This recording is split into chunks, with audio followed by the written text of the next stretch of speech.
Hello friends, स्वागत है आप सबका आपकी पाठशाला में।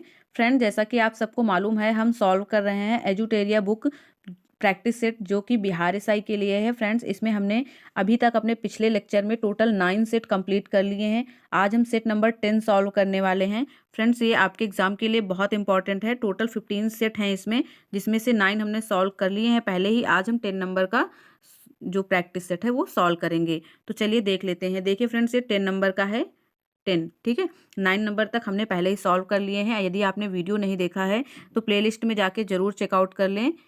सारे वीडियो लाइन से हैं, आपको बिल्कुल भी प्रॉब्लम नहीं होगी। आप केवल चैनल पे जाइए, आपको सारे वीडियो लाइन से मिल जाएंगे, ठीक है। चलिए आज का पहला क्वेश्चन क्या है देखते हैं। पहला क्वेश्चन है, भारतीय राष्ट्रीय कांग्रेस को शिक्षित भारतीयों का वार्षिक राष्ट्रीय मेला किसने कहा था। फ्रेंड्स, भारतीय राष्ट्रीय कांग्रेस के बारे में आपने इतिहास में पढ़ा होगा, और ये जो संस्था थी, इसको शिक्षित भारतीयों का वार्षिक राष्ट्रीय मेला किसने कहा था, ये आपको बताना है। फ्रेंड्स, सही आंसर हो जाएगा आपका ऑप्शन ए, लाला लाजपत राय। किसने बोला था ऐसा? लाला लाजपत राय, जिन्हें पंजाब का शेर भी कहा जाता है, आप लोगों ने सुना होगा, इनका उपनाम है एक तरह से। तो उन्होंने कहा था इसे भारतीय शिक्षित भारतीयों का वार्षिक मेला, ठीक है, कांग्रेस को कहा था। चलिए अगला क्वेश्चन देखते हैं। क्वेश्चन नंबर 2 है, महात्मा गांधी ने दांडी यात्रा किस आश्रम से प्रारंभ की थी। फ्रेंड्स, महात्मा गांधी द्वारा दांडी यात्रा की शुरुआत 12 मार्च 1930 को साबरमती आश्रम से की गई थी। कहाँ से की गई थी फ्रेंड्स? साबरमती आश्रम से, ठीक है। तो दूसरे क्वेश्चन का पहला ऑप्शन आपका सही हो जाएगा। साबरमती आश्रम से दांडी यात्रा की शुरुआत कब की गई थी, ये भी आपको याद रखना है, 12 मार्च 1930 को, ठीक है। 12 मार्च 1930 को सन भी आपसे पूछा जाता है, तो आप ये नोट डाउन कर लें और इसे याद कर लीजिएगा। चलिए अगला क्वेश्चन देखते हैं। क्वेश्चन नंबर 3 है, डलहौजी के व्यपगत सिद्धांत के अंतर्गत विलय किया गया पहला राज्य कौन सा था? प्रथम राज्य। फ्रेंड्स, व्यपगत के सिद्धांत के बारे में आप लोगों ने इतिहास में पढ़ा होगा। डलहौजी के द्वारा इस सिद्धांत को इंट्रोड्यूस किया गया था, और आपको बताना है कि पहला राज्य कौन था भारत में जिसने व्यपगत के सिद्धांत के तहत, जिसका डलहौजी ने विलय कर लिया था ब्रिटिश भारत में, ठीक है। आपका सही आंसर हो जाएगा ऑप्शन डी, सतारा, ठीक है। सतारा ऐसा पहला राज्य था जिसको व्यपगत के सिद्धांत के तहत विलय कर लिया गया था, ठीक है। सतारा को कब विलय किया गया था फ्रेंड्स? 1848 में। कब विलय किया गया था? 1848 में। सन 1848 में सतारा का विलय हुआ था। फ्रेंड्स, 1848 के बाद 1849 में संभलपुर को विलय किया गया था। किसको? संभलपुर को, 1849 में। ये भी आप याद रखें, 48 में सतारा और एक साल बाद 1849 को संभलपुर को। और उसके बाद किया गया था फ्रेंड्स बघाट को। किसे? बघाट को। 1850 में बघाट राज्य का विलय किया गया था, और 50 के बाद झांसी को किया गया था। 1853 में। 1853 में झांसी को किया गया था, और 1854 में नागपुर को, ठीक है। ये चारों ही आपको याद रखने हैं। पहला 1848 में सतारा, जो कि प्रथम था, और सेकंड था संभलपुर 1849 में, ठीक है। 48 के बाद 49 में, और 1850 में बघाट को किया गया था, 1853 में झांसी को, और 1854 में नागपुर का विलय किया गया था। ये आपको याद रखना है। चलिए अगला क्वेश्चन देखते हैं। 4 नंबर का क्वेश्चन है, किस आंदोलन के दौरान प्रथम बार वंदे मातरम का व्यापक स्तर पर प्रयोग किया गया था? कौन से आंदोलन में वंदे मातरम का जो नारा है, इसका व्यापक रूप से प्रयोग जो है वो किया गया था? फ्रेंड, सही आंसर होगा आपका ऑप्शन सी, स्वदेशी आंदोलन। स्वदेशी आंदोलन कब हुआ था आप लोगों को पता है? जब बंगाल विभाजन की बात चल रही थी, उसी टाइम पे 1905 में स्वदेशी आंदोलन हुआ, और उसी में सबसे अधिक यानी व्यापक रूप से वंदे मातरम का प्रयोग किया गया था। फ्रेंड्स, इस आंदोलन में प्रथम बार वंदे मातरम का प्रयोग जो है वो बहुत बड़े पैमाने पर हुआ था, और बाद में यही गीत पूरे राष्ट्रीय आंदोलन का प्रतीक बना रहा था, ठीक है। आप लोगों को मालूम भी है। चलिए अगला क्वेश्चन देखते हैं। 5 नंबर का क्वेश्चन है, किस आयोग ने सर्वप्रथम यह सिफारिश की थी या सिफारिश किया कि जरूरतमंद लोगों को अकाल के दौरान सहायता प्रदान करना राज्य का कर्तव्य है? ठीक है, क्वेश्चन को फिर से पढ़ लेते हैं। किस आयोग ने सर्वप्रथम यह सिफारिश किया कि जरूरतमंद लोगों को अकाल के दौरान सहायता प्रदान करना राज्य का कर्तव्य है? ऐसा किस आयोग में बोला गया था, ये आपको बताना है। सही आंसर होगा फ्रेंड्स ऑप्शन बी, स्ट्रेची आयोग। किस आयोग ने बोला था ऐसा? स्ट्रेची आयोग ने बोला था, ठीक है। इस आयोग की सिफारिश पर 1853 में अकाल संहिता का निर्माण किया गया था। चलिए अगला क्वेश्चन देखते हैं। क्वेश्चन नंबर 6 है। क्वेश्चन नंबर 6 देखते हैं। निम्नलिखित घटनाओं पर विचार कीजिए। 4 घटनाएं दी गई हैं, और आपको इन्हें क्रम से लगाना है, ठीक है। इन घटनाओं को क्रम से लगाना है। पहला है क्रिप्स मिशन, दूसरा है अगस्त प्रस्ताव, तीसरा है नेहरू रिपोर्ट और चौथा है वेवल योजना। आपको बताना है कि कौन सा मिशन या कौन सी रिपोर्ट कब आई, यानी कौन सी घटना कब हुई है, उसे सन वाइज आपको क्रम से लगाना है। ठीक है, तो इसमें फ्रेंड सबसे पहले तो हुआ था नेहरू रिपोर्ट। नेहरू रिपोर्ट जो है वो 1928 में आई थी। ठीक है, पहले नंबर पे क्या होगा, नेहरू रिपोर्ट। नेहरू रिपोर्ट पहले नंबर पे हो जाएगी 1928, 1928 में आया था ये। ठीक है, दूसरे नंबर पे हो जाएगा फ्रेंड्स अगस्त प्रस्ताव। अगस्त प्रस्ताव जो है वो 1940 में आया था, ये हो जाएगा दूसरे नंबर पे 1940 में। ठीक है, तीसरे नंबर पे आएगा क्रिप्स मिशन। क्रिप्स मिशन जो है वो तीसरे नंबर पे हो जाएगा। क्रिप्स मिशन 1942 में हुआ था। ठीक है, भारत आया था क्रिप्स मिशन कब, 1942 में। और चौथे नंबर पे है वेवल योजना। वेवल योजना फ्रेंड्स 1945 में भारत आई। ठीक है, तो इसमें आपका सही आंसर कौन सा होगा ये आपको बताना है। सबसे पहले आएगा ऑप्शन तीसरा। ठीक है, ऑप्शन तीसरा पहले आएगा, फिर दूसरे नंबर पे ऑप्शन चौथा आएगा। नेहरू रिपोर्ट के बाद अगस्त प्रस्ताव आया और उसके बाद क्रिप्स मिशन और फिर सबसे लास्ट में वेवल योजना 1945 में। ठीक है, 1945 था यहाँ पे, 1954 नहीं था, 1945, ये आपको याद रखना है। आपका सही आंसर हो जाएगा फ्रेंड्स इसमें ऑप्शन बी, 3, 2 और 1, 4। ठीक है, ऑप्शन बी सही आंसर हो जाएगा। चलिए अगला क्वेश्चन देखते हैं। 7 नंबर का क्वेश्चन है, निम्नलिखित में से कौन कन्नड़ साहित्य के त्रिरत्न में शामिल नहीं है। कन्नड़ साहित्य के त्रिरत्न में कौन शामिल नहीं है, ये आपको बताना है। सही आंसर हो जाएगा फ्रेंड्स ऑप्शन डी, कंबन। कौन शामिल नहीं है, कंबन जो है वो शामिल नहीं है कन्नड़ साहित्य में। चलिए अगला क्वेश्चन देखते हैं। 8 नंबर का क्वेश्चन है, दिल्ली सल्तनत के राजस्व व्यवस्था के अंतर्गत निम्नलिखित में से कौन सा कर गैर मुसलमानों से लिया जाता। ठीक है, दिल्ली सल्तनत की बात हो रही है, पहले ये याद रखना है, और फिर गैर मुसलमानों से लिया जाने वाला कर कौन सा था ये आपको बताना है। ऑप्शन ए में दिया हुआ है खराज, ऑप्शन बी में दिया हुआ है जजिया और ऑप्शन सी में दिया हुआ है जकात। ऑप्शन डी में है ए तथा बी दोनों। तो आपको बताना है गैर मुसलमान, जो मुसलमान नहीं थे उनसे कौन कौन से कर लिए जाते थे। फ्रेंड्स सही आंसर होगा आपका ऑप्शन ए और ऑप्शन बी। खराज और जजिया ऐसे कर थे जो गैर मुसलमानों से लिए जाते थे। फ्रेंड्स इनमें से खराज जो है वो गैर मुसलमानों से लिया जाने वाला एक भूमि कर था। ठीक है, भूमि पर लगने वाला टैक्स था खराज। और जजिया आप लोग जानते होंगे गैर मुसलमानों से लिया जाने वाला एक धार्मिक कर था, जिसे बाद में फिर अकबर ने खत्म भी किया था। दिल्ली सल्तनत के बाद मुगल जब काल आया, मुगल काल में अकबर ने जजिया को समाप्त किया था। ठीक है, तो खराज जो है वो भूमि कर था, गैर मुसलमानों से लिया जाता था, ये आपको इंपॉर्टेंट है याद रखना। ठीक है, और जजिया जो है वो धार्मिक कर था, वो भी गैर मुसलमानों से लिया जाता था। फ्रेंड्स ऑप्शन सी में दिया गया है जकात। जकात एक ऐसा कर था जो जो कि मुसलमानों से लिया जाता था। ठीक है, जकात एक ऐसा कर था जो मुसलमानों से लिया जाता था और यह भी एक धार्मिक कर था। ठीक है, चलिए अगला क्वेश्चन देखते हैं। क्वेश्चन नंबर 9 है, ऋग्वेद काल में किस नदी को सर्वाधिक पवित्र नदी माना गया है। आप सभी को इसका आंसर मालूम होगा, बहुत ही इंपॉर्टेंट है। ऋग्वेद में कौन सी नदी को सबसे पवित्र नदी माना गया है। सही आंसर हो जाएगा ऑप्शन ए, सरस्वती। सरस्वती नदी को सबसे पवित्र नदी माना गया है। फ्रेंड्स सरस्वती के कुछ और नाम भी हैं ऋग्वेद में, आप लोगों को मालूम होंगे, जैसे कि देवीतमा, मातेतमा, नदीतमा, ऐसे नाम जो हैं वो सरस्वती को दिए गए हैं। फ्रेंड्स सिंधु नदी की बात करें तो सिंधु नदी का जो वर्णन है वो ऋग्वेद में सबसे अधिक बार आया है। ठीक है, सबसे जो इम्पोर्टेंट नदी थी वो थी सिंधु नदी, किंतु सबसे पवित्र नदी की बात करें तो वो थी सरस्वती। और इसमें क्योंकि पवित्र नदी के बारे में पूछ रहा है तो आपका सही आंसर ऑप्शन ए हो जाएगा, ना कि ऑप्शन सी। ठीक है, चलिए अगला क्वेश्चन देखते हैं। 10 नंबर का क्वेश्चन है, निम्न में से कौन सुमेलित नहीं है। 4 ऑप्शन दिए गए हैं और आपसे पूछ रहा है कि इनमें से कौन है जो सुमेलित नहीं है। पहला है ऋग्वेद स्तुति के भजन का ज्ञान। ऋग्वेद में किसका ज्ञान है, स्तुति के भजन का, बिल्कुल सही है। और ऑप्शन बी है सामवेद विज्ञान का ज्ञान। ये बिल्कुल गलत है, क्योंकि सामवेद में फ्रेंड्स संगीत के बारे में दिया गया है, ना कि विज्ञान के बारे में। ठीक है, तो ऑप्शन बी आपका गलत हो जाएगा।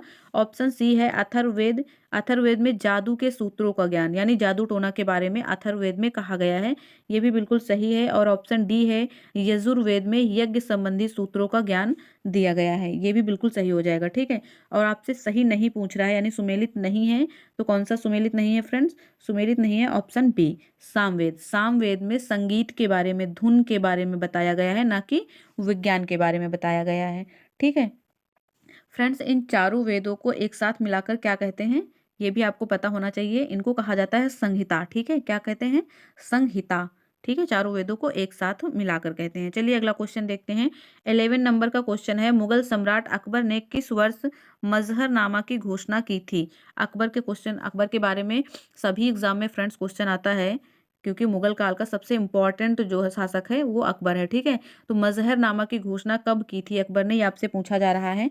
और सही आंसर होगा फ्रेंड्स ऑप्शन डी, 1579 ईस्वी में। ठीक है, 1579 ईस्वी में फ्रेंड्स अकबर ने मजहरनामा की घोषणा की थी। चलिए अगला क्वेश्चन देखते हैं। निम्नलिखित में से किस इतिहासकार ने रजिया के बारे में लिखा और माना कि वह अपने सभी भाइयों की तुलना में सबसे अधिक सक्षम और योग्य थी? ऐसा किस इतिहासकार ने लिखा है, ये आपको बताना है। सही आंसर हो जाएगा फ्रेंड्स ऑप्शन बी, मिन्हास ए सिराज। किसने बोला है ऐसा? मिन्हास ए सिराज के द्वारा ये बोला गया है। चलिए अगला क्वेश्चन देखते हैं। 13 नंबर का क्वेश्चन है, केंद्रीय सतर्कता आयोग का गठन किस समिति की अनुशंसा पर किया गया था? केंद्रीय सतर्कता आयोग के बारे में आप लोगों ने पढ़ा होगा। आपसे पूछा जा रहा है कि किस समिति ने अनुशंसा की थी कि इस आयोग का गठन किया जाए। आपका सही आंसर हो जाएगा फ्रेंड्स ऑप्शन बी, संथानम समिति। किस समिति की सिफारिश पर किया गया था? संथानम समिति की। फ्रेंड्स, केंद्रीय सतर्कता आयोग केंद्र सरकार में भ्रष्टाचार को रोकने के लिए एक प्रमुख संस्था है। ठीक है, और इसकी जो स्थापना है वो 1964 में की गई थी। कब की गई थी स्थापना? 1964 में। आप इसे नोट कर सकते हैं। चलिए अगला क्वेश्चन देखते हैं। 14 नंबर का क्वेश्चन है, निम्न में से किस अधिनियम द्वारा केंद्रीय बजट को राज्य बजट से अलग किया गया था? फ्रेंड्स, आपको पता होगा पहले केंद्रीय बजट और राज्य बजट एक साथ आते थे।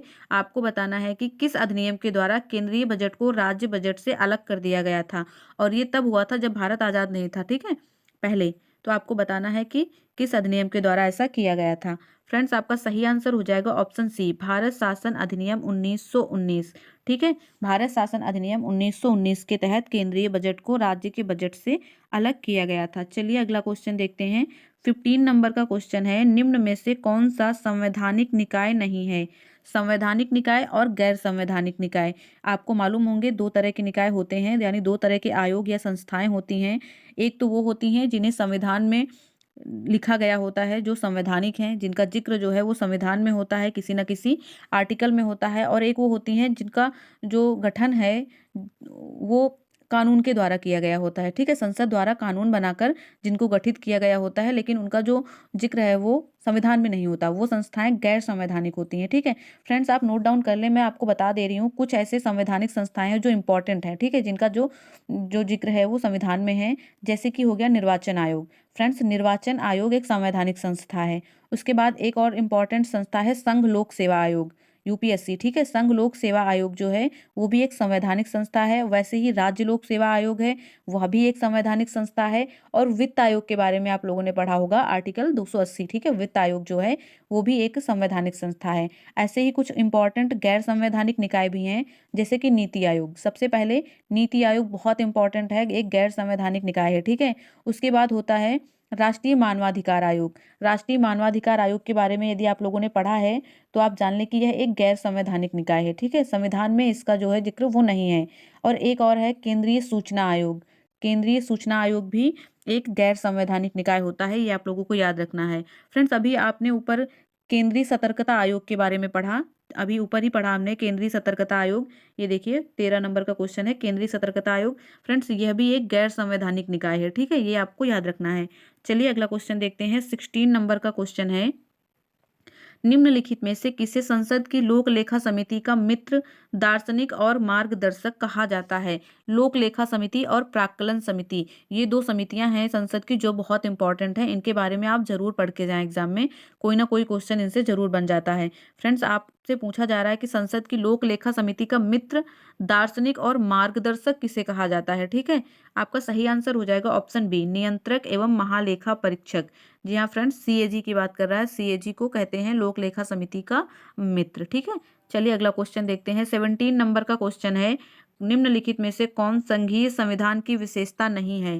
फ्रेंड्स, संघीय संविधान या एकात्मक संविधान, ऐसी बात, संघीय संविधान या एकात्मक संविधान, ऐसी दो अवधारणाएं होती हैं। आपको बताना है कि संघीय संविधान की विशेषता कौन सी नहीं है। ठीक है, कौन सी नहीं है ये आपको बताना है। सही आंसर फ्रेंड्स हो जाएगा एकल संविधान। ठीक है, एकल संविधान मतलब कि बी ऑप्शन आपका सही हो जाएगा। ठीक है, फ्रेंड्स एकात्मक व्यवस्था में संसद की शक्तियां जो होती हैं वो सर्वोच्च होती हैं। जो कि एकात्मक व्यवस्था होती है जिस देश की, उसमें संसद की जो शक्तियां होती हैं वो सबसे ऊपर होती हैं।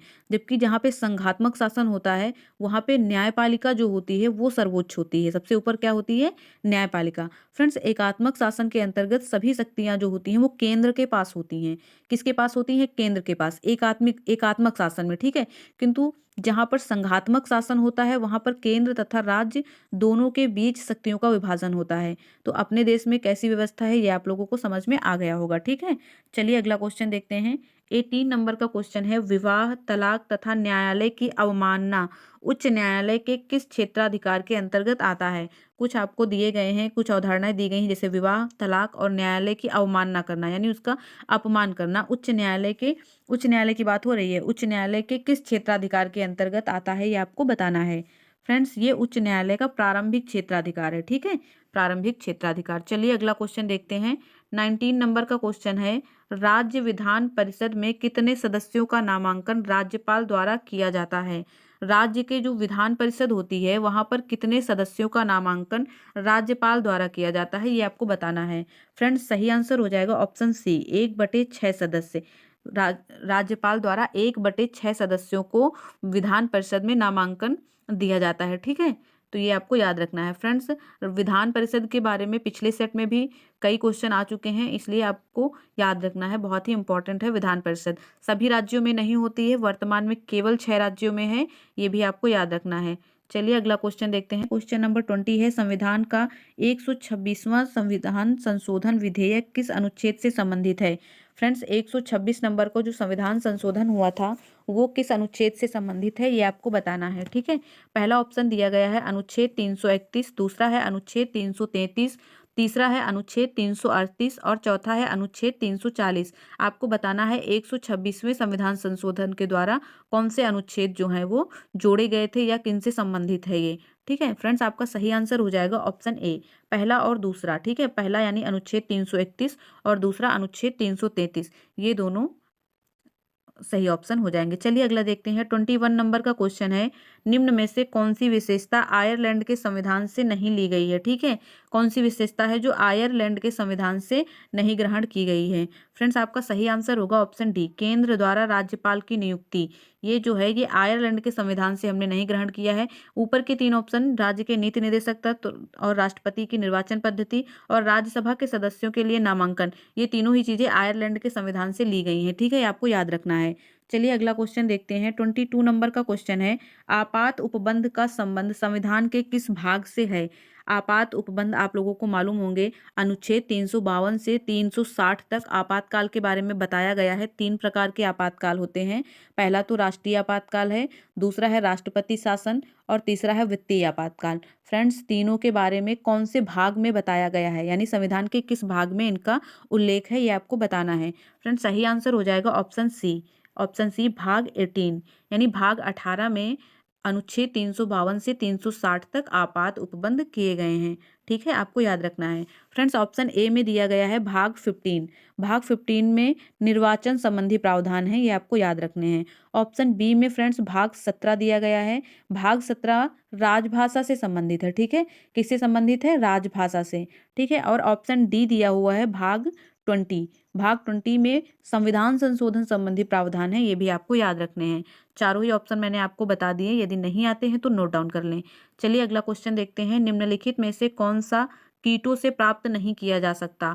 कीटों से कौन सा है जो प्राप्त नहीं किया जा सकता, ये आपको बताना है। फ्रेंड्स आपका सही आंसर हो जाएगा ऑप्शन डी, इनमें से सभी, ठीक है, ठीक है। चलिए अगला क्वेश्चन देखते हैं। 24 नंबर का क्वेश्चन है, निम्नलिखित में से कौन सा सही नहीं है? 4 ऑप्शन दिए गए हैं और आपको बताना है कि इनमें से कौन सा सही नहीं है। पहला है ऑस्कर पुरस्कार 1929, क्या ऑस्कर पुरस्कार की शुरुआत 1929 में हुई थी? ये आपको बताना है, ठीक है। फ्रेंड्स बिल्कुल सही है, ऑस्कर पुरस्कार 1929 में शुरू हुए थे। ऑप्शन बी है मान बुकर पुरस्कार 1969, ठीक है, ये भी बिल्कुल सही है, मान बुकर पुरस्कार 1969 से इसकी शुरुआत हुई थी। ऑप्शन डी है ज्ञानपीठ पुरस्कार, ज्ञानपीठ पुरस्कार की शुरुआत 1965 में हुई थी, ये भी बिल्कुल सही है।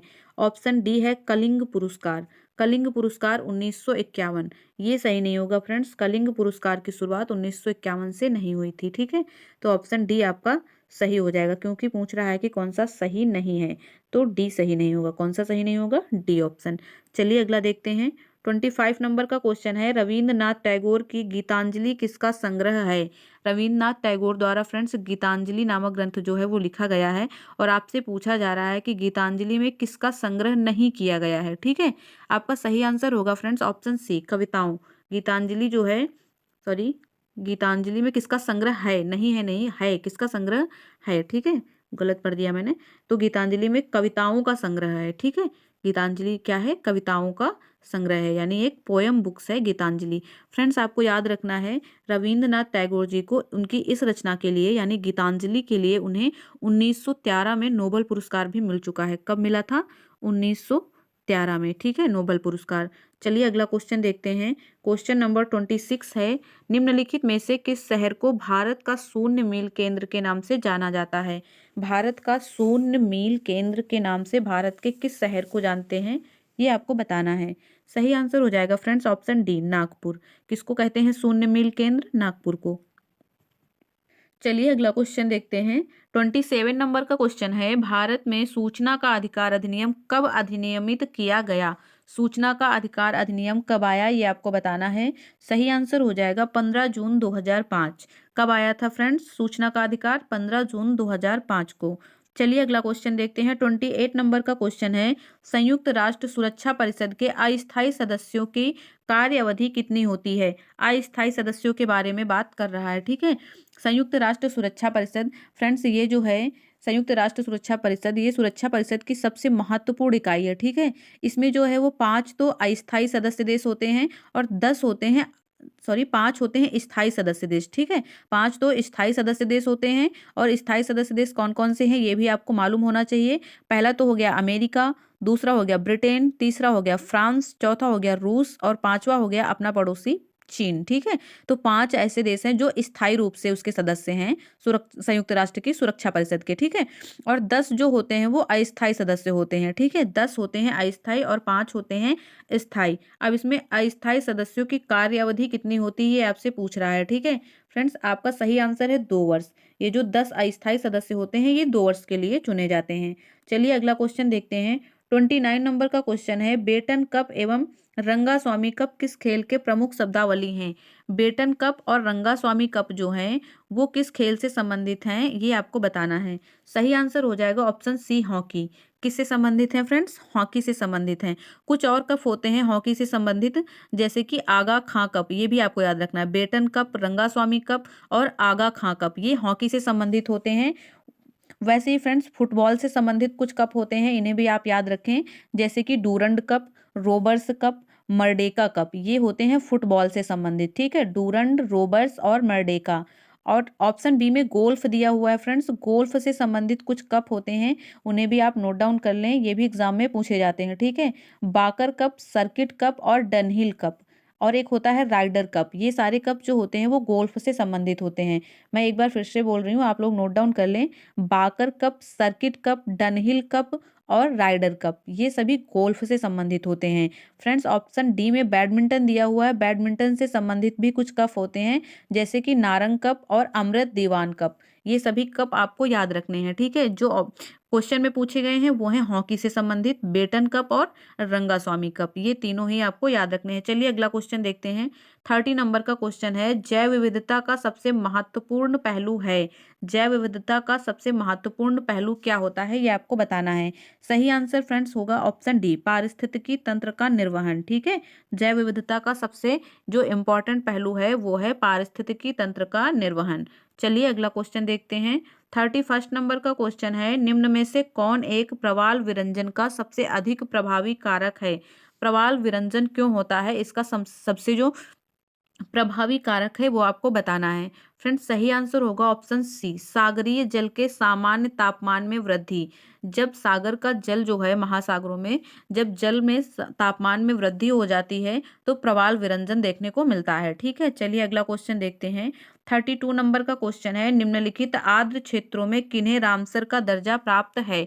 4 ऑप्शन दिए गए हैं और आपसे पूछा जा रहा है कि ये जो आर्द्र भूमि स्थल हैं इनमें से कौन कौन से हैं जो रामसर सूची में शामिल हैं। ठीक है, पहला है नंदा देवी झील और दूसरा है पिचवरम मैंग्रोव, तीसरा है बखीरा वन्यजीव अभयारण्य और चौथा है चिल्का झील। फ्रेंड्स, आपको बताना है कि इनमें से कौन कौन से आर्द्र भूमि स्थल हैं जो रामसर में शामिल हैं।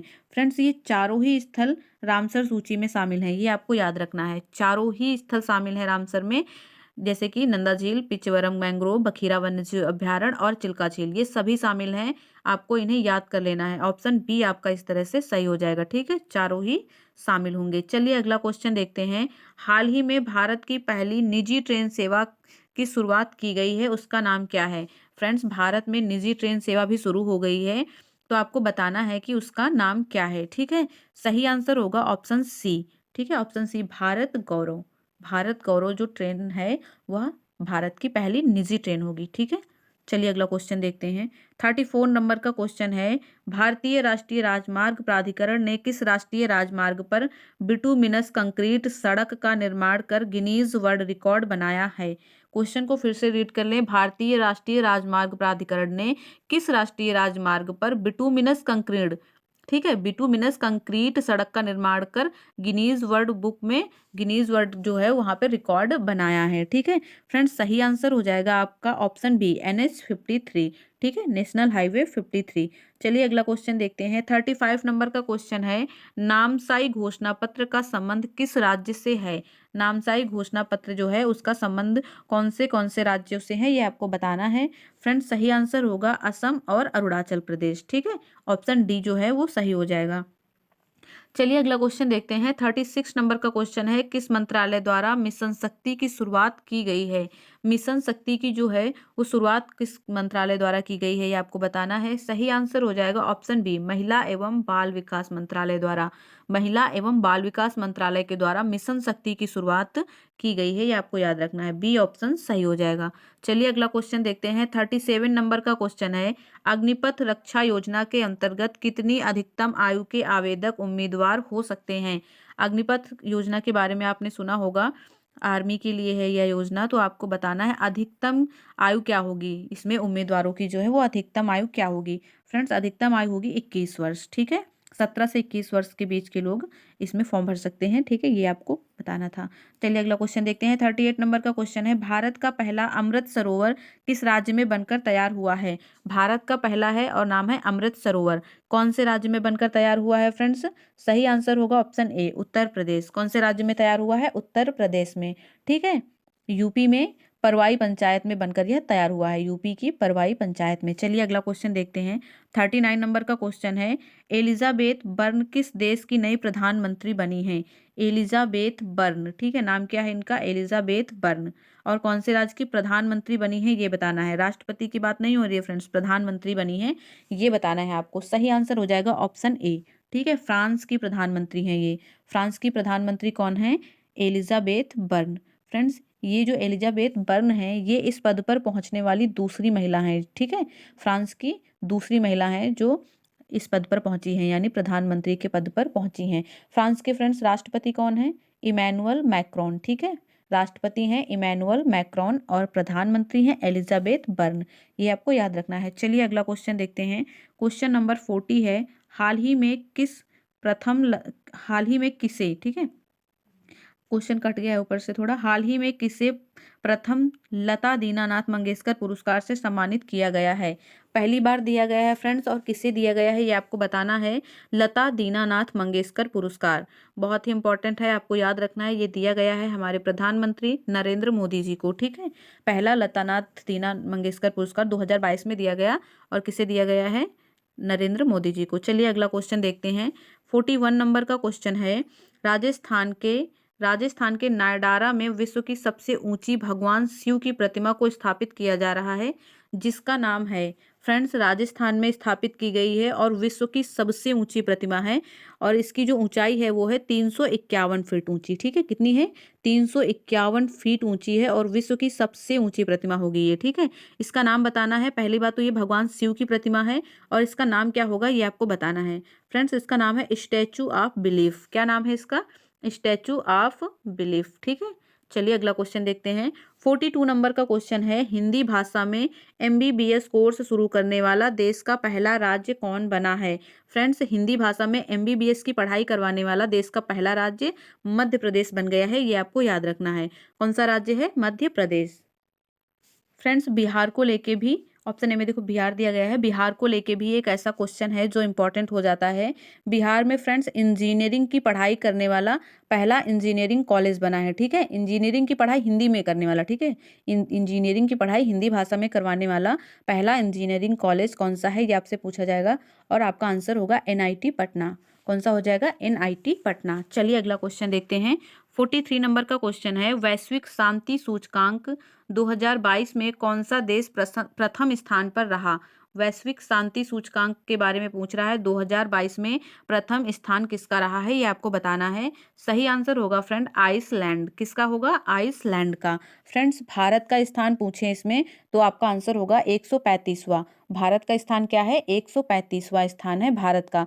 फ्रेंड्स, यह जो रिपोर्ट है यह जारी की जाती है institute for economic and peace के द्वारा। ठीक है, किसके द्वारा जारी की जाती है? Institute for economic and peace के द्वारा। भारत का स्थान 135 है और पहला स्थान आइसलैंड का है। ये आपको याद रखना है और 2022 का डाटा है, ये भी याद रखना है।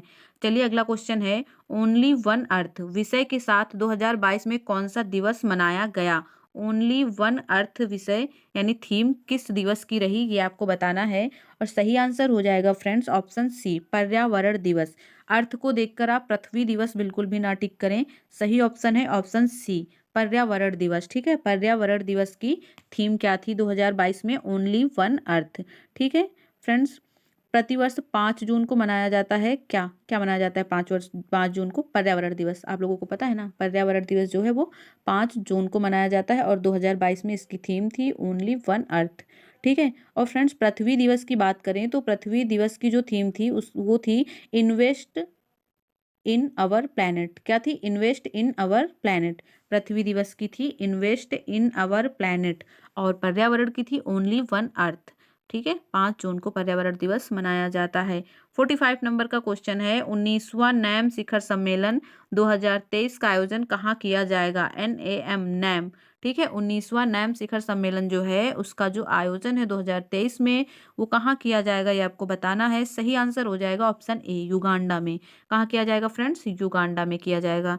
चलिए अगला क्वेश्चन देखते हैं। फ्रेंड्स, ये जो नैम है जो इसकी स्थापना है 1961 में की गई थी, ये आपको याद रखना है और इसमें टोटल 120 देश हैं। ठीक है, कितने हैं? 120 देश हैं और कब स्थापना हुई थी? 1961 में। चलिए अगला क्वेश्चन देखते हैं। 46 नंबर का क्वेश्चन है, जनवरी 2023 में संविधान उद्यान को स्थापित किया गया है। ठीक है, जनवरी 2023 में संविधान उद्यान को कहाँ पे स्थापित किया गया है, ये आपको बताना है। सही आंसर हो जाएगा ऑप्शन ए, जयपुर में। ठीक है, राजस्थान के जयपुर में स्थापित किया गया है। चलिए अगला क्वेश्चन देख लेते हैं। 47 नंबर का क्वेश्चन है, Dada Saheb Phalke international film award में किसे सर्वश्रेष्ठ फिल्म का अवार्ड मिला है? Dada Saheb Phalke international film award की बात हो रही है और कौन सी फिल्म को सर्वश्रेष्ठ फिल्म का अवार्ड मिला है? सही आंसर होगा ऑप्शन ए, शेरशाह। जी हाँ फ्रेंड्स, शेरशाह फिल्म आप लोगों ने देखी होगी। शेरशाह फिल्म को Dada Saheb Phalke international film award में सर्वश्रेष्ठ फिल्म का अवार्ड दिया गया है। Friends, film of the year का खिताब पुष्पा द राइज मूवी को मिला है। ठीक है, ऑप्शन बी में दिया गया है ना, Pushpa the rise. Pushpa the rise movie को फिल्म ऑफ द ईयर का खिताब मिला है। ठीक है, चलिए अगला क्वेश्चन देखते हैं। 48 नंबर का क्वेश्चन है, अक्टूबर 2022 में आए सितरंग चक्रवात तूफान का नामकरण किस देश ने किया है? चक्रवात का नाम है सितरंग। ठीक है, अब आपसे पूछ रहा है कि यह नाम किस देश के द्वारा दिया गया है? सही आंसर हो जाएगा ऑप्शन डी, थाईलैंड। किसके द्वारा दिया गया है? थाईलैंड में। कब आया था ये चक्रवात? अक्टूबर 2022 में। चलिए अगला क्वेश्चन देख लेते हैं। 49 नंबर का क्वेश्चन है, आर्थिक सर्वेक्षण 2022-23 के अनुसार भारत में सर्वाधिक एफडीआई किस देश से प्राप्त हुआ है? 2022-23 के अनुसार आपसे पूछ रहा है और आपको बताना है कि किस देश से सर्वाधिक एफडीआई भारत ने प्राप्त किया है। सही आंसर हो जाएगा ऑप्शन ए, सिंगापुर। किस देश से प्राप्त हुआ है? सिंगापुर से। ठीक है फ्रेंड्स, दूसरा स्थान इसमें आ जाएगा मॉरिशस का और तीसरा स्थान जो है वो यूएई का हो जाएगा। ठीक है, पहला तो है सिंगापुर का, दूसरा है मॉरिशस का और तीसरा है यूएई का, जहां से भारत को सर्वाधिक एफडीआई प्राप्त होता है। चलिए अगला क्वेश्चन देखते हैं। 50 नंबर का क्वेश्चन है, नंदा झील जिसे हाल ही में रामसर सूची में शामिल किया गया है किस राज्य में है? नंदा झील भारत में है, किस राज्य में है ये आपको बताना है। इसे हाल ही में अभी रामसर सूची में शामिल किया गया है। आपका सही आंसर हो जाएगा ऑप्शन बी, गोवा। किस राज्य में है फ्रेंड्स? गोवा में है। ठीक है, चलिए अगला क्वेश्चन देखते हैं। अगला क्वेश्चन है, सितंबर 2022 में भारत ने किस देश के साथ शिक्षा के क्षेत्र में सहयोग हेतु समझौता किया है? भारत ने किस देश के साथ शिक्षा के लिए समझौता किया है ये आपको बताना है। सही आंसर हो जाएगा ऑप्शन ए। किसके साथ किया है? यूएई के साथ। ठीक है फ्रेंड्स, यूएई के साथ भारत ने शिक्षा के क्षेत्र में सहयोग के हेतु समझौता किया है। 2022 में समझौता हुआ था।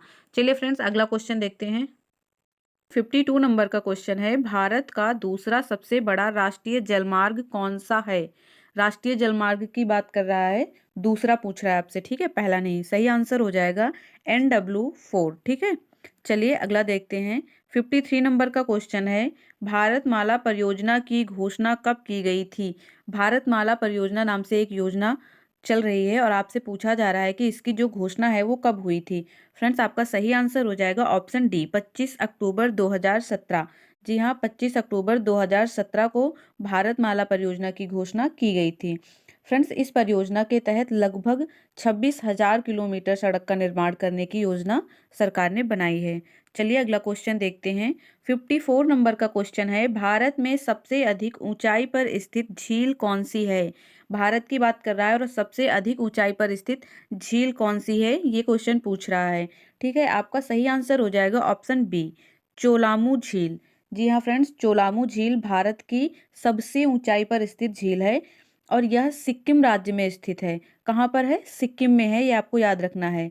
फ्रेंड्स इसी झील में तीस्ता नदी निकलती है। इसी झील में से तीस्ता नदी निकलती है। तीस्ता नदी सिक्किम की नदी है, आपको पता होगा। चलिए अगला क्वेश्चन देखते हैं।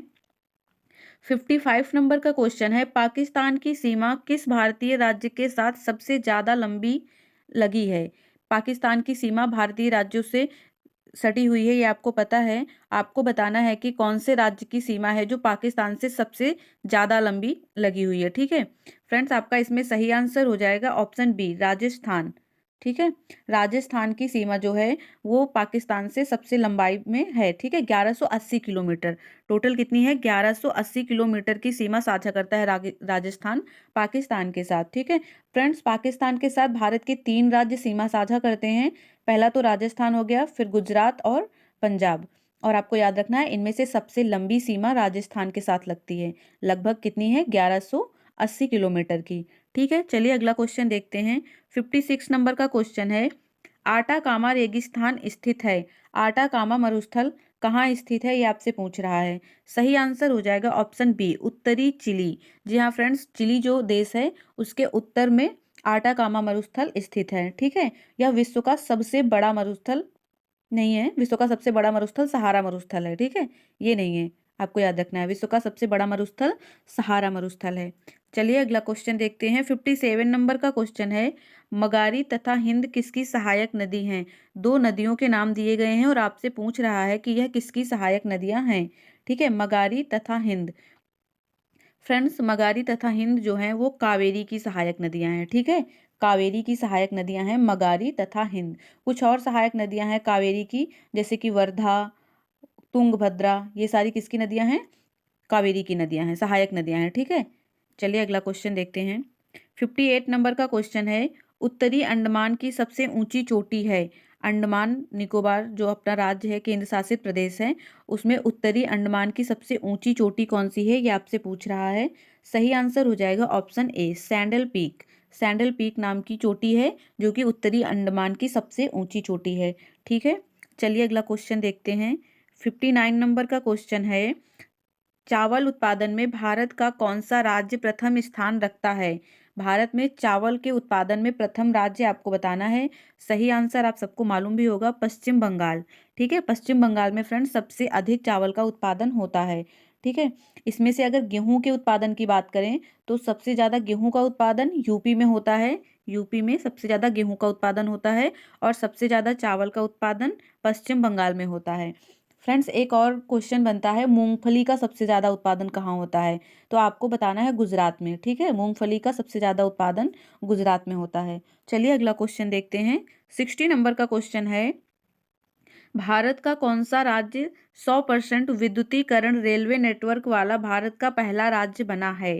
क्वेश्चन को ध्यान से पढ़िए फ्रेंड्स। 100% जो विद्युतीकरण रेलवे नेटवर्क वाला राज्य कौन सा है भारत का? सही आंसर हो जाएगा ऑप्शन सी, हरियाणा। कौन सा राज्य है? हरियाणा राज्य है, ठीक है। चलिए अगला क्वेश्चन देखते हैं। 61 नंबर का क्वेश्चन है, हाल ही में सारा थॉमस का निधन हो गया, उनका संबंध था। नाम दिया गया है आपको, सारा थॉमस। सारा थॉमस का निधन हो गया है, इनका संबंध किससे था?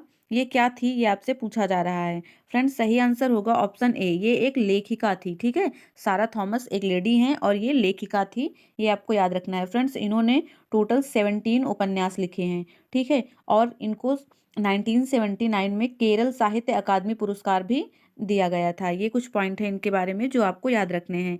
चलिए अगला क्वेश्चन देखते हैं। 62 नंबर का क्वेश्चन है, वॉर एंड वुमेन पुस्तक के लेखक हैं।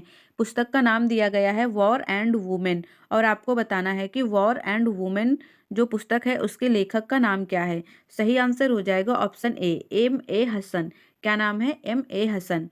चलिए अगला क्वेश्चन देखते हैं। 63 नंबर का क्वेश्चन है, अपेंडिक्स 2023 सैन्य अभ्यास का आयोजन कहाँ किया गया है? एक्सरसाइज है फ्रेंड्स, और आपको बताना है कि इसका जो आयोजन है वो कहाँ पर किया गया है। सही आंसर हो जाएगा ऑप्शन बी, पुणे में। कहाँ पे किया गया है? पुणे में किया गया है। चलिए अगला क्वेश्चन देखते हैं। 64 नंबर का क्वेश्चन है, विश्व कविता दिवस मनाया जाता है।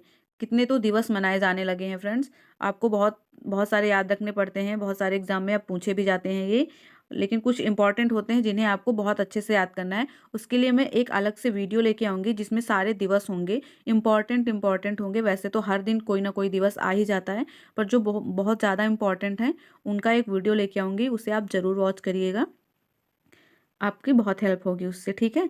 चलिए देखते हैं, विश्व कविता दिवस मनाया जाता है। कविता दिवस किस दिन मनाया जाता है आपको बताना है। सही आंसर हो जाएगा ऑप्शन ए, 21 मार्च को। किस दिन मनाया जाता है फ्रेंड्स? 21 मार्च को। चलिए अगला क्वेश्चन देखते हैं। अगला क्वेश्चन है 65 नंबर का, IQ एयर रिपोर्ट के अनुसार भारत का स्थान प्रदूषित देशों में कौन सा है? IQ एयर रिपोर्ट पब्लिश होती है, उसमें बताना है कि भारत का स्थान कौन सा है प्रदूषित देशों में, ठीक है। तो फ्रेंड्स आपका सही आंसर हो जाएगा ऑप्शन सी, 8वां। कौन सा स्थान है? 8वां स्थान है भारत का। फ्रेंड्स इसमें पहला स्थान पूछे तो पहला स्थान है चाड देश का, ठीक है। चाड देश का नाम है, इसका जो है वो प्रदूषित देशों में पहला स्थान आया है, ठीक है। पाकिस्तान की बात करें तो वो तीसरे स्थान पे है, ठीक है, और अपना भारत है 8वें स्थान पे। चलिए अगला क्वेश्चन देखते हैं। 66 नंबर का क्वेश्चन है, ऊर्जा संरक्षण के सिद्धांत के संबंध में कौन सा कथन सही है? ऊर्जा संरक्षण के सिद्धांत के संबंध में पूछा जा रहा है। 4 ऑप्शन दिए गए हैं, चारों को पहले हमें पढ़ना है ध्यान से। चलिए देखते हैं। पहला है, ऊर्जा का केवल निर्माण किया जा सकता है। दूसरा है, ऊर्जा को केवल नष्ट किया जा सकता है। तीसरा है, ऊर्जा का निर्माण किया जाता है और इसे नष्ट भी किया जाता है। और चौथा है, ऊर्जा का ना तो निर्माण किया जाता है और ना ही उसे नष्ट किया जाता है। 66 में कौन सा ऑप्शन आपका सही होगा ये आपको बताना है। फ्रेंड्स इजी क्वेश्चन है, केवल लंबा करके उसे बहुत ज़्यादा टफ दिखाने की कोशिश की गई है। बहुत इजी है, आप लोगों ने पढ़ा होगा बचपन से ही। ऊर्जा को ना तो निर्माण किया जा सकता है और ना ही ऊर्जा को नष्ट किया जा सकता है, ठीक है। ऑप्शन डी आपका सही आंसर हो जाएगा। चलिए अगला क्वेश्चन देखते हैं। 67 नंबर का क्वेश्चन है, एक समान वेग से चलती किसी वस्तु का त्वरण कैसा होगा? ये आपको बताना है। एक समान वेग से चल रही है कोई वस्तु, उसका त्वरण कैसा होगा? उसका त्वरण फ्रेंड्स शून्य होगा, ठीक है। चलिए अगला क्वेश्चन देखते हैं। 68 नंबर का क्वेश्चन है, जब जब कार एक मोड़ लेती है तो वह कौन सा बल है जो हमें बाहर की ओर धक्का देता है? फ्रेंड्स इंपॉर्टेंट क्वेश्चन है, बीपीएससी में ये क्वेश्चन पूछा गया था। 68th बीपीएससी का पेपर अगर आपने देखा होगा तो ये क्वेश्चन उसमें आया था। कार की जगह पे उस पर बस लिखा हुआ था, बाकी सेम क्वेश्चन था। जब एक कार एक मोड़ लेती है तो वो कौन सा बल है जो हमें बाहर की ओर धक्का देता है, ठीक है। आपका सही आंसर हो जाएगा ऑप्शन बी, अपकेंद्रीय बल। कौन सा बल होता है वो? अपकेंद्रीय बल होता है, ठीक है। अपकेंद्रीय होगा, अभिकेंद्रीय नहीं होगा, ये आपको याद रखना है। चलिए अगला क्वेश्चन देखते हैं। 69 नंबर का क्वेश्चन है, बोरोसिलिकेट ग्लास बर्तन का माइक्रोवेव ओवन में प्रयोग किया जाता है क्योंकि? क्यों प्रयोग किया जाता है ये बताना है आपको। सही आंसर होगा या अत्यधिक ऊष्मा प्रतिरोधी होता है। ठीक है, चलिए अगला क्वेश्चन देखते हैं। 70 नंबर का क्वेश्चन है फ्रेंड्स, किसी विस्फोट के कारण समुद्र के तल पर बनने वाली लहरें कैसी होती हैं? किसी विस्फोट के कारण समुद्र तल पर जो लहरें बनती हैं वो किसके कारण होती हैं, ये आपको बताना है। सही आंसर होगा अनुदैर्ध्य। किसके कारण होती हैं? अनुदैर्ध्य के कारण। ठीक है, चलिए अगला क्वेश्चन देखते हैं। 71 नंबर का क्वेश्चन है, बादलों के गर्जन के दौरान किस प्रकार का ऊर्जा स्थानांतरण होता है? 4 ऑप्शन दिए गए हैं, चलिए ध्यान से पढ़ते हैं। पहला है घर्षण ऊर्जा प्रकाश और ध्वनि ऊर्जा में रूपांतरित होती है। दूसरा है गतिज ऊर्जा प्रकाश और ध्वनि ऊर्जा में रूपांतरित होती है। तीसरा है स्थितिज ऊर्जा प्रकाश और ध्वनि ऊर्जा में रूपांतरण होता है।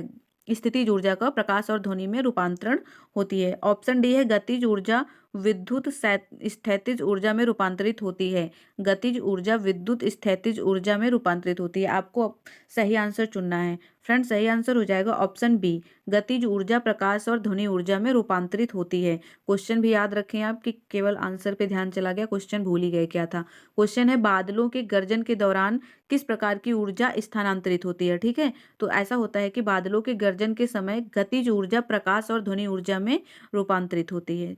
चलिए अगला क्वेश्चन देखते हैं। 72 नंबर का क्वेश्चन है, निम्नलिखित में से कौन सा इलेक्ट्रोमैग्नेटिक के बारे में सत्य नहीं है। ठीक है, इलेक्ट्रोमैग्नेटिक के बारे में कौन सा कथन सत्य नहीं है, ये आपको बताना है। पहला ऑप्शन है यह अस्थायी चुंबक है। दूसरा है इसकी क्षमता उसके पोल के बीच के साथ भिन्न होती है। तीसरा है ध्रुवीकरण नहीं किया जा सकता और चौथा है इसकी क्षमता को बदला जा सकता है। फ्रेंड्स, सही आंसर हो जाएगा ऑप्शन सी, ध्रुवीकरण नहीं किया जा सकता। ठीक है, चलिए अगला क्वेश्चन देखते हैं। 73 नंबर का क्वेश्चन है, धातु का वह गुण जिसके कारण उसे तार के रूप में ढाला जा सकता है। कोई भी धातु है उसका ऐसा कौन सा गुण है जिसे उसे एक तार में बदला जा सकता है। ठीक है, किसी धातु को तार में बदला जा सकता है, उसके कौन से गुण के कारण? फ्रेंड्स, सही आंसर हो जाएगा ऑप्शन ए, तन्यता। उसकी तन्यता के कारण उसे तार में बदला जा सकता है। जैसे फ्रेंड्स आप लोग जानते होंगे सोना जो है वो एक धातु है, किंतु उसमें सबसे ज्यादा तन्यता का गुण होता है। उसे कितना भी बढ़ा के उसे पतला कर सकते हैं ना, वही उसकी तन्यता होती है और सोने में सर्वाधिक तन्यता होती है, ये आपको याद रखना है। चलिए 74 नंबर का क्वेश्चन देखते हैं। H2O2 plus Cl2 2HCl plus O2 अभिक्रिया में H2O2 किसके रूप में कार्य करता है, ये आपको बताना है। सही आंसर हो जाएगा ऑप्शन डी, एक अपचायक के रूप में कार्य करता है। फ्रेंड्स, अपचायक वे पदार्थ होते हैं जो इलेक्ट्रॉन का त्याग कर देते हैं। ठीक है, अपचायक कैसे पदार्थ होते हैं? जो इलेक्ट्रॉन को छोड़ देते हैं, उनका त्याग कर देते हैं। जबकि ऑक्सीकरण वे पदार्थ होते हैं जो इलेक्ट्रॉन को ग्रहण करते हैं। ठीक है, ऑक्सीकारक जो लिखा हुआ है, ऑक्सीकारक वे पदार्थ होते हैं जो इलेक्ट्रॉन को ग्रहण कर लेते हैं और अपचायक वे पदार्थ होते हैं जो इलेक्ट्रॉन को त्याग देते हैं। चलिए अगला क्वेश्चन देखते हैं। 75 नंबर का क्वेश्चन है, निम्नलिखित में से कौन सा कथन गलत है? 4 कथन दिए हुए हैं और आपको गलत कथन चुनना है। ठीक है, इसका ध्यान रखना है कि गलत कौन सा है ये चुनना है। कोई एक गलत है, 3 ऑप्शन आपके सही हो जाएंगे। चलिए ध्यान से पढ़ते हैं। पहला है फेनोप्थिलीन साबुन के घोल में गुलाबी बन जाता है। ऑप्शन बी है गैर मेटालिक ऑक्साइड प्रकृति में अम्लीय होते हैं। ऑप्शन सी है नींबू में साइट्रिक अम्ल होता है। और ऑप्शन डी हो जाएगा सोडियम हाइड्रोक्साइड यानी NaOH की क्षारीय प्रकृति सोडियम आयनों की उपस्थिति के कारण होती है। फ्रेंड्स, आपको गलत आंसर बताना है और डी ऑप्शन ही आपका गलत है। ठीक है, डी ऑप्शन आपका गलत है। ऊपर के तीनों ही आंसर जो हैं वो सही हैं। आपको कथन जो है वो गलत चुनना था, तो कौन सा आंसर हो जाएगा? Option D. कौन सा सही होगा? Option D. चलिए अगला क्वेश्चन देखते हैं। 76 नंबर का क्वेश्चन है, मिट्टी की अम्लीय प्रकृति निम्नलिखित में से किसकी सांद्रता दर्शाई जाती है? मिट्टी की अम्लीय प्रकृति निम्नलिखित में से किसकी सांद्रता द्वारा दर्शाई जाती है? मिट्टी अम्लीय है, ये किसकी सांद्रता से पता चलता है? सही आंसर होगा ऑप्शन ए, हाइड्रोजन। किसकी सांद्रता से पता चलता है? हाइड्रोजन की सांद्रता से पता चलता है कि मिट्टी में अम्लीय गुण है। ठीक है फ्रेंड्स, जिस मिट्टी का pH मान जो है वो 6.5 से कम होता है, वह मिट्टी अम्लीय कही जाएगी। ठीक है, pH मान कितने से कम होना चाहिए? 6.5 से कम होगा, वह मिट्टी जो होती है वह अम्लीय प्रकृति की मिट्टी होती है। चलिए अगला क्वेश्चन देखते हैं। 77 नंबर का क्वेश्चन है, निम्नलिखित में से कौन सी एक रासायनिक अभिक्रिया नहीं है? 4 प्रकार की क्रियाएं आपको दी गई हैं और आपसे पूछ रहा है रासायनिक अभिक्रिया कौन सी नहीं है। कई सारे सेट में ये क्वेश्चन पूछा जा चुका है, इंपॉर्टेंट है, आप लोग याद रखें। फ्रेंड्स, यदि आपने मेरे पिछले लेक्चर नहीं देखे हैं, अभी तक टोटल 9 सेट कंप्लीट हो चुके हैं। आप प्लेलिस्ट में जाके चेक कर सकते हैं, पूरे 9 के 9 वीडियो पड़े हुए हैं, आप उन्हें देख सकते हैं, ठीक है। यदि आप RO यूपी में RO का एग्जाम आ रहा है, यदि आप उसकी तैयारी कर रहे हैं तो उसका भी वीडियो मैंने बनाया है, उसके प्रीवियस ईयर क्वेश्चन का, तो आप उसे भी वॉच कर सकते हैं, ठीक है। चलिए देखते हैं इसका आंसर क्या होगा। इसका फ्रेंड सही आंसर हो जाएगा ऑप्शन डी, पानी का भाप में रूपांतरण, ठीक है। पानी का भाप में रूपांतरण जो है वो रासायनिक अभिक्रिया नहीं है, यह एक भौतिक अभिक्रिया है। क्योंकि फ्रेंड्स मैंने आपको बताया है, रासायनिक अभिक्रिया वो होती है जिसमें कोई पदार्थ जब अपनी स्थिति में परिवर्तन कर लेता है तो वह पुनः उस स्थिति में वापस नहीं आ सकता, ठीक है। वो होती है रासायनिक अभिक्रिया। और जो भौतिक अभिक्रिया होती है वो ये होती है कि जो भी पदार्थ अपनी स्थिति में परिवर्तन करता है वह पुनः फिर से उस स्थिति में वापस आ सकता है, ठीक है। रासायनिक परिवर्तन के उदाहरण जो दिए हैं, भोजन का पचना, एक बार भोजन का पाचन हो गया तो फिर से वो भोजन के रूप में परिवर्तित नहीं हो सकता। कागज का जलना, कागज भी एक बार जल गया तो वो राख बन जाएगा, फिर से उससे कागज नहीं बन सकता। और कोयले का जलना, सेम वही चीज, कोयले का जलना भी हो गया। परंतु क्या होता है, पानी का भाप में रूपांतरण, पानी भाप बन जाता है और भाप से फिर से वो पानी में रूपांतरित हो सकता है ना, ठीक है। तो ये हो जाएगा भौतिक परिवर्तन, तो डी ऑप्शन आपका इसमें सही हो गया। चलिए अगला क्वेश्चन देखते हैं। 78 नंबर का क्वेश्चन है, निम्न में से कौन सा एसिड कार बैटरी के रूप में प्रयोग किया जाता है। एसिड कार बैटरी में प्रयोग किया जाता है। आपका सही आंसर होगा option B, sulphuric acid. Sulphuric acid जो है वो कार बैटरी में प्रयोग किया जाता है। चलिए अगला क्वेश्चन देखते हैं। 79 नंबर का क्वेश्चन है, श्वेत फास्फोरस अंधेरे में किस कारण से दीप्त होता है। श्वेत फास्फोरस जो है वो अंधेरे में किस कारण से जलता हुआ प्रतीत होता है, ये आपको बताना है। सही आंसर हो जाएगा friends option C. Option C जो है वो सही आंसर है, मंद ऑक्सीकरण। मंद ऑक्सीकरण के कारण श्वेत फास्फोरस यानी सफेद, श्वेत मतलब सफेद, फास्फोरस जो है वो अंधेरे में जलता हुआ नजर आता है। चलिए अगला क्वेश्चन देखते हैं।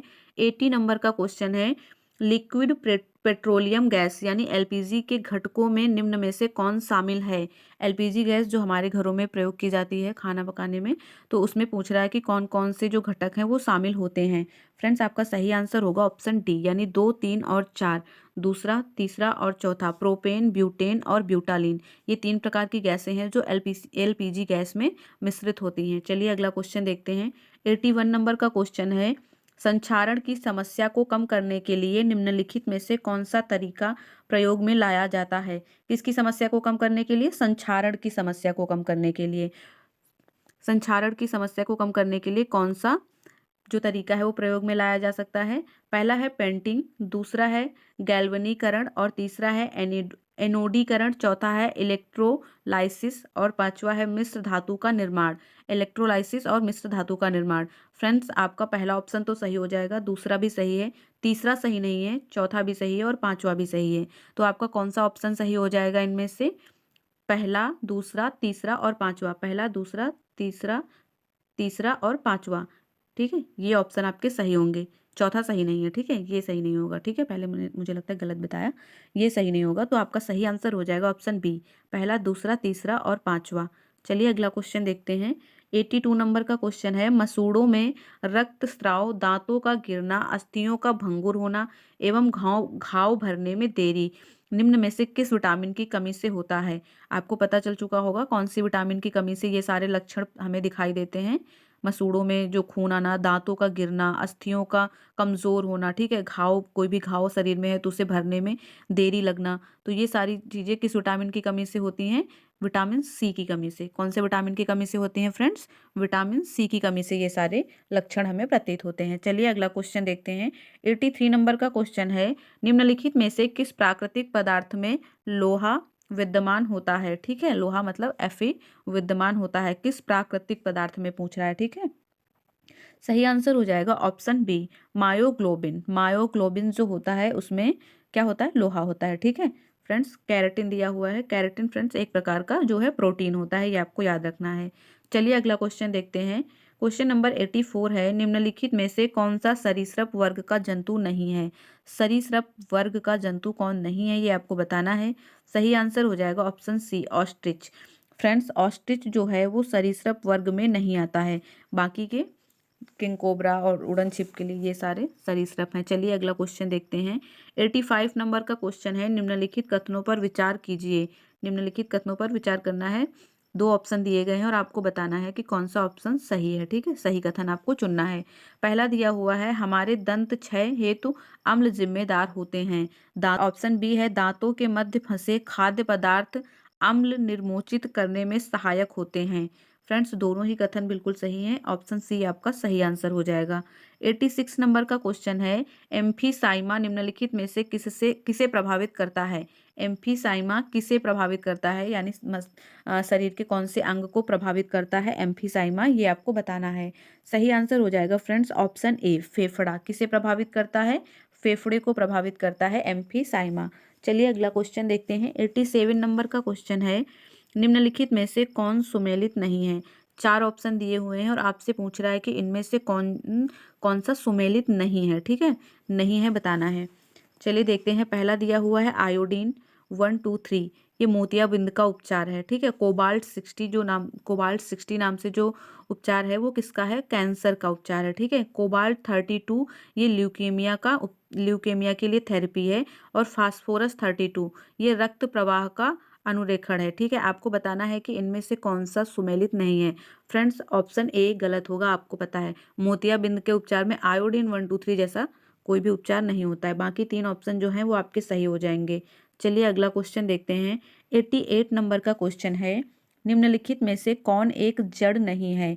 चार ऑप्शन दिए हुए हैं और आपको बताना है कि इनमें से कौन सा है जो जड़ में नहीं आता। ठीक है, पहला है गाजर, दूसरा है मूली, तीसरा है आलू और चौथा है सलजम। बहुत इजी क्वेश्चन है, बहुत सारे एग्जाम में आता है, आपको पता होगा। जो सी ऑप्शन दिया गया है ना, आलू, आलू एक तना होता है, जड़ नहीं होता। बाकी तीनों ये गाजर, मूली और सलजम ये सब जड़ें होती हैं, किंतु आलू जो है वो तना होता है। ठीक है, चलिए अगला क्वेश्चन देखते हैं। 89 नंबर का क्वेश्चन है, निम्नलिखित में से कौन से रासायनिक यौगिक तंबाकू के धुएं में पाए जाते हैं। ठीक है, तंबाकू या सिगरेट का जो धुआं होता है उसमें कौन से रासायनिक यौगिक पाए जाते हैं, ये आपको बताना है। चलिए देखते हैं। पहला है निकोटिन, दूसरा है कार्बन मोनोऑक्साइड और तीसरा है साइनाइड। फ्रेंड्स, ये तीनों ही ऐसे रासायनिक यौगिक हैं जो तंबाकू या सिगरेट के धुएं में पाए जाते हैं। तीनों ही सही होंगे। ठीक है, आपका सही आंसर हो जाएगा ऐसे में ऑप्शन डी, केवल 1, 2 और 3। ठीक है, चलिए अगला क्वेश्चन देखते हैं। 90 नंबर का क्वेश्चन है, किसी वायरस में उत्परिवर्तन यानी म्यूटेशन के किस कारण होता है। म्यूटेशन जो होता है वो किसके कारण होता है। किसी वायरस में उत्परिवर्तन यानी कि म्यूटेशन किस कारण होता है, ये आपको बताना है। फ्रेंड्स, सही आंसर होगा ऑप्शन बी, इसके आनुवांशिक द्रव्य में परिवर्तन के कारण। किसके कारण होता है म्यूटेशन, इसके आनुवांशिक द्रव्य में परिवर्तन के कारण। बी ऑप्शन आपका सही आंसर हो जाएगा। चलिए अगला क्वेश्चन देखते हैं। 91 नंबर का क्वेश्चन है, निम्नलिखित में से किसने घाटा वित्तीयन के विचार की सबसे पहले चर्चा किया था। घाटा वित्तीयन के विचार की सबसे पहले चर्चा किस वैज्ञानिक ने करी है, ये आपको बताना है। आपका सही आंसर होगा option C, John Maynard Keynes. किसने की थी, जॉन मेनार्ड केन्स ने। चलिए 92 नंबर का क्वेश्चन देखते हैं। निम्नलिखित में से किसे विदेशी प्रत्यक्ष निवेश के रूप में समझा जाएगा। विदेशी प्रत्यक्ष निवेश किसे कहा जाएगा, ये आपको बताना है। चार ऑप्शन दिए गए हैं, चलिए पढ़ लेते हैं। पहला है, भारत में शेयर बाजारों में शेयर खरीदने वाली कोई विदेशी कंपनी। ठीक है, दूसरा है, भारतीय शेयर बाजारों में निवेश करने वाली कोई विदेशी पेंशन निधि। तीसरा है, भारतीय शेयर बाजारों से शेयर खरीदने वाला कोई विदेशी वाणिज्यिक बैंक। और चौथा है, भारत में शैक्षिक संस्थान स्थापित करने वाला कोई विदेशी तत्व। फ्रेंड्स, चार ऑप्शन चारों हमने पढ़ लिए, आपको सही आंसर अपना टिक करना है। फ्रेंड्स, जो चौथा ऑप्शन है वो आपका सही हो जाएगा, भारत में शैक्षिक संस्थान स्थापित करने वाला कोई विदेशी तत्व। ठीक है, चलिए अगला क्वेश्चन देखते हैं। 93 नंबर का क्वेश्चन है, अल्प विकसित अर्थव्यवस्था की विशेषता निम्नलिखित में से कौन सी है। ठीक है, कौन सी व्यवस्था है जो अल्प विकसित अर्थव्यवस्था को दर्शाती है, ये आपको बताना है। अल्प विकसित की बात कर रहा है। पहला है, प्रति व्यक्ति निम्न आय। ठीक है, दूसरा है, निम्न आश्रितता अनुपात। तीसरा है, पूंजी निर्माण की उच्च दर। चौथा है, प्राथमिक क्षेत्र में अधिक कार्य। अब आपको बताना है कि इनमें से कौन सा है जो ये बताता है कि ये अल्प विकसित अर्थव्यवस्था होगी। ठीक है फ्रेंड, आपका सही आंसर होगा इसमें कोई दो ऑप्शन इसमें सही होंगे, पहला चौथा या दूसरा चौथा या पहला दूसरा या पहला दूसरा और चौथा। फ्रेंड्स पहला और चौथा ऑप्शन आपका सही है इसमें, ये दो ऑप्शन आपके सही नहीं है। ये विकसित अर्थव्यवस्था के हैं, ना ही विकासशील यानी कि अल्प विकसित। ठीक है, तो इसमें सही आंसर हो जाएगा आपका ऑप्शन ए, केवल 1 और 4। चलिए अगला क्वेश्चन देखते हैं। 94 नंबर का क्वेश्चन है, भारतीय जनजातीय सहकारी विपणन विकास परिसंघ यानी ट्राइफेड की बात कर रहा है, का गठन कब किया गया था। ट्राइफेड का गठन कब किया गया था ये आपको बताना है। सही आंसर हो जाएगा फ्रेंड्स 1987 में। कब किया गया था? 1987 में किया गया था भारतीय जनजातीय सहकारी विपणन का गठन। ठीक है, चलिए अगला क्वेश्चन देख लेते हैं। 95 नंबर का क्वेश्चन है, भारतीय औद्योगिक वित्त निगम यानी आईएफसीआई द्वारा ऋण उपलब्ध करवाता है। भारतीय औद्योगिक वित्त निगम किसके द्वारा ऋण उपलब्ध कराता है ये आपको बताना है। ठीक है, सही आंसर हो जाएगा फ्रेंड्स ऑप्शन डी यानी ए तथा बी दोनों, निजी क्षेत्रों के उद्यमों को और सहकारी क्षेत्र के उद्यमों को, इन दोनों लोगों को कौन ऋण उपलब्ध कराता है? आईएफसीआई। ठीक है, अगला क्वेश्चन देखते हैं। फ्रेंड्स 96 नंबर का क्वेश्चन जो है वो मैथ का क्वेश्चन है, आप लोग स्क्रीनशॉट ले लें। 96 से 100 तक के जो क्वेश्चन होते हैं वो मैथ्स के होते हैं, आप सबको मालूम है। इनको आपको सॉल्व करना है और सॉल्व करने के बाद कमेंट बॉक्स में आंसर लिखना है। फिर मैं आपको बता दूंगी, क्लियर कर दूंगी कि आपका सही आंसर जो आपने टाइप किया वो सही है या नहीं है। ठीक है, आप स्क्रीनशॉट ले सकते हैं। फ्रेंड्स वीडियो यदि आपको अच्छा लगा हो तो वीडियो को लाइक कर दें। आप किसी टॉपिक पे वीडियो चाहते हैं तो उसके बारे में भी लिखें, कमेंट जरूर करें। ठीक है, थैंक यू। आप इसका स्क्रीनशॉट ले लें। वीडियो ख़त्म हो गई, चलिए।